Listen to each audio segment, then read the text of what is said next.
जय श्री राधे कृष्ण। प्रिय मित्रों, वीडियो को शुरू करने से पहले आइए हाथ जोड़कर प्रार्थना करें। हे बंसीवट बिहारी, जो भी भक्त आज इस अमृत बाणी को सुन रहा है, उसके जीवन में आपकी असीम कृपा बनी रही, उसके सभी कष्ट दूर हो, उनके हृदय में केवल प्रेम और शांति का संचार हो। मित्रों, इस अद्भुत बाणी को सुनने से पहले आप सब कमेंट में जय श्री कृष्ण राधे लिखकर अपनी भक्ति व्यक्त करें। आपकी यह छोटी सी भक्ति हमारी इस यात्रा को और भी पावन बना देगी। और हाँ, अगर आपका हृदय सच में कृष्ण से भरा है, कृष्ण प्रेम से भरा है, तो इस वीडियो को कम से कम 3 प्रियजनों के साथ अवश्य साझा करें, क्योंकि जो हो सकता है आपकी एक साझा से उनको जीवन में राधे कृष्ण का दिव्य प्रकाश उतर आए। यदि आप हमारे चैनल पर नए हैं तो कृपया इस सभी सब्सक्राइबर करें और सभी घंटी का बटन जरूर दबाएं, ताकि आप हर नई भक्ति यात्रा का हिस्सा बन सकें। श्री कृष्ण का अद्भुत संदेश। हे पार्थ, ये जान लो कि कर्म कभी व्यर्थ नहीं जाता। जैसे एक बीज बोने के बाद फल आने में समय लगता है, वैसे ही कर्मों के परिणाम भी समय आने पर ही प्रकट होते हैं। मनुष्य अधीर होता है, वह चाहता है कि आज किया गया प्रयास कल ही फायदा दे, लेकिन ब्रह्मांड का नियम ऐसा नहीं है।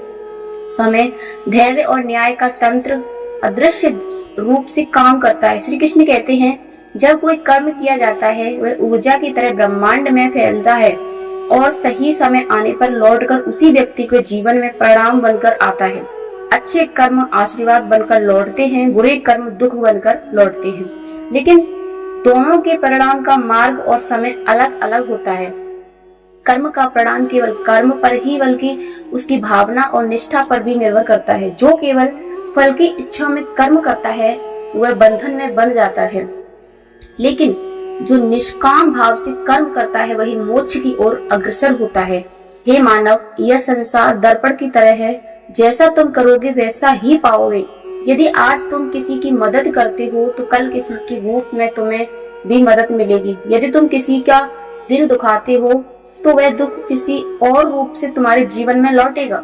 कभी कभी जीवन में तुम्हें प्रतीक्षा की परीक्षा में डालता है। तुम सोचते हो मैं अच्छा किया, फिर भी, लेकिन याद रखो, कर्मों का हिसाब केवल इस जन्म तक नहीं सीमित नहीं है। आत्मा अमर है और वह अनेक जन्मों से गुजरती है। जो दुख आज झेल रहे हैं, वह किसी पिछले जन्म का फल हो सकता है, और जो सुख तुम्हें मिला है, वह भी किसी पिछले कर्म का परिणाम। जो दुख आज झेल रहे हो, वह किसी पिछले जन्म का फल भी हो सकता है, और जो सुख तुम्हें मिला है, वह भी किसी पिछले जन्म का परिणाम है। इसलिए श्री कृष्ण कहते हैं, तू केवल अपने कर्म को सुधार, बाकी सब मुझे छोड़ दे। हर विचार भी एक प्रकार का कर्म है। यदि तुम्हारे विचार शुद्ध हैं, तो कर्म सात्विक होंगे और फल भी पवित्र होगा। भगवान पूजा, व्रत या दिखावे को नहीं देखते, वह केवल सच्चाई और निस्वार्थता के किए गए कर्म को देखते हैं। यही असली भक्ति है।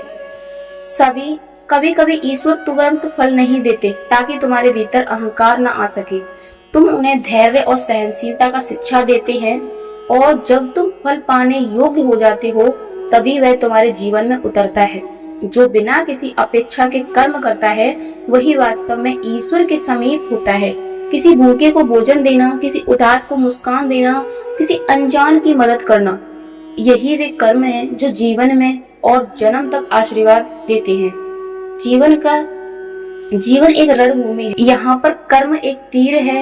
यदि वह प्रेम और कर्म से छोड़ा जाए, तो आशीर्वाद बनता है। यदि वह छल और अन्याय से छोड़ा जाए, तो दुख बनकर लौटता है। इसलिए श्री कृष्ण कहते हैं, हे अर्जुन, तू केवल कर्म कर, फल की चिंता मत कर। न्याय अवश्य होगा, देर भले ही पर अंधेर नहीं। तो हमें आशा है कि आपको श्री कृष्ण का यह दिव्य संदेश हृदय तक छू गया होगा। अगर यह बाणी आपके मन को शांति और शक्ति दे गई हो, तो कृपया वीडियो को लाइक और शेयर करें, और कमेंट में एक बार प्रेम से लिखें, जय श्री राधे कृष्ण।